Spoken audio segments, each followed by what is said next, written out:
जनपद न्यायालय मुजफ्फरनगर में राष्ट्रीय लोक अदालत का आयोजन शनिवार को सफलतापूर्वक संपन्न हुआ। कार्यक्रम का शुभारंभ जनपद न्यायाधीश एवं जिला विधिक सेवा प्राधिकरण के अध्यक्ष संतोष राय द्वारा दीप प्रज्वलन के साथ हुआ। अपने उद्घाटन संबोधन में न्यायाधीश संतोष राय ने लोक अदालत के महत्व पर प्रकाश डालते हुए कहा कि ये मंच हार जीत नहीं बल्कि आपसी सुलह और न्याय का प्रतीक है। ऐसे फैसलों से वादकारियों के बीच सौहार्द बना रहता है और समय और धन की भी बचत होती है।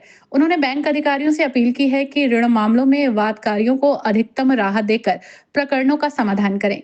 कार्यक्रम के नोडल अधिकारी अपर जिला जज कनिष्ठ कुमार सिंह ने कहा कि लोक अदालत विवादों को सुलह समझौते के आधार पर निपटाने का एक सशक्त माध्यम है, जो खासतौर पर वंचित वर्गों के लिए एक वरदान है। इस अवसर पर जिलाधिकारी उमेश मिश्रा, अपर जिलाधिकारी प्रशासन नरेंद्र बहादुर सिंह, पुलिस अधीक्षक नगर सत्यनारायण प्रजापत, जिला बार संघ अध्यक्ष ठाकुर कंवरपाल सिंह, सिविल बार अध्यक्ष सुनील मित्तल, सचिव राज सिंह रावत सहित न्यायिक सेवा से जुड़े कई वरिष्ठ अधिकारी और बड़ी संख्या में बैंक प्रतिनिधि और वादकारी उपस्थित रहे। इस ऐतिहासिक लोक अदालत ने एक बार फिर साबित किया है कि न्याय सुलभ, सरल और समयबद्ध हो सकता है, बशर्ते प्रयास संगठित और समर्पित हों। मैं सीताराम, अपर जिला जज, सचिव जिला विधिक सेवा प्राधिकरण। सर, लोक अदालत का आयोजन आज राष्ट्रीय लोक अदालत का आयोजन किया जा रहा है और आज माननीय जनपद न्यायाधीश महोदय द्वारा सुबह राष्ट्रीय लोक अदालत का उद्घाटन किया गया और इसमें अधिक से अधिक मामलों का निस्तारण किए जाने की सबसे अपेक्षा की गई है। धन्यवाद। जिसमें जनपद मुजफ्फरनगर ने बहुत अच्छा उदाहरण प्रस्तुत करते हुए 3,39,306 मामलों का निस्तारण किया, जिनमें से 6,698 मामले जैसे मुजफ्फरनगर से निस्तारित हुए। हमारे बीच श्रद्धेय अपर जनपद न्यायाधीश रविकांत जी भी हैं। मैं आपसे आग्रह करता हूँ, कृपया आप आए और लोक अदालत के महत्व पर प्रकाश डालें।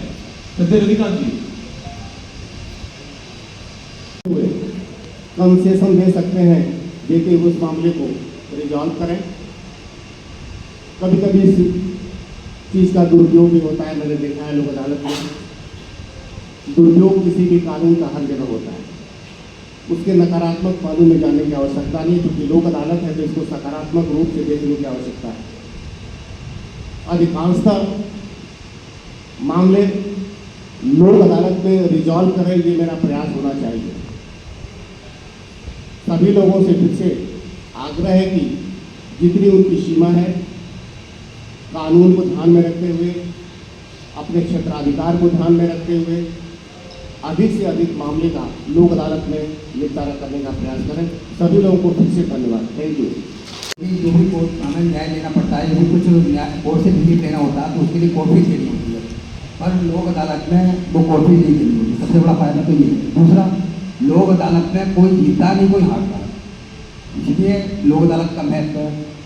लोक अदालत में एक चीज़ हो रही है कि जो मुकदमे अभी न्यायालय में नहीं आए हैं, वह मुकदमे भी हम प्री ट्रायल के रूप में निस्तारित कर सकते हैं।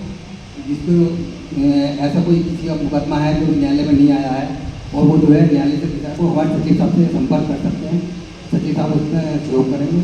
और मैं चाहता हूँ कि सब लोगों को न्याय में लोक अदालत में सहयोग करने के लिए धन्यवाद। को सफल बनाने के लिए क्या है, सबसे महत्वपूर्ण चीज़ है कि किसी मामले को रिजॉल्व करना है तो एक तो विनम्रता और उदारता, दो ऐसे गुण हैं।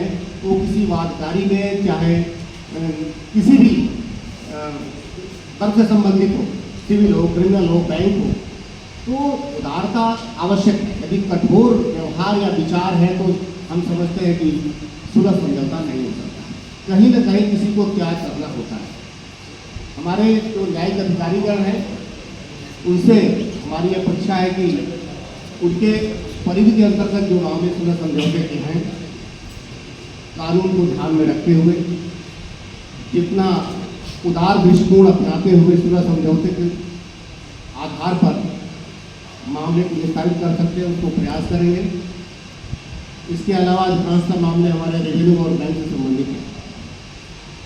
बैंक के कर्मचारी व पदाधिकारीगण जो उपस्थित हैं, उनसे भी मेरा ये आग्रह है कि कुछ ऐसे मामले होते हैं जिसमें आप लोग सर्वे कर लेते हैं, आपको जानकारी होती है कि पार्टी कॉम्पिटेंट है या नहीं है। यदि कोई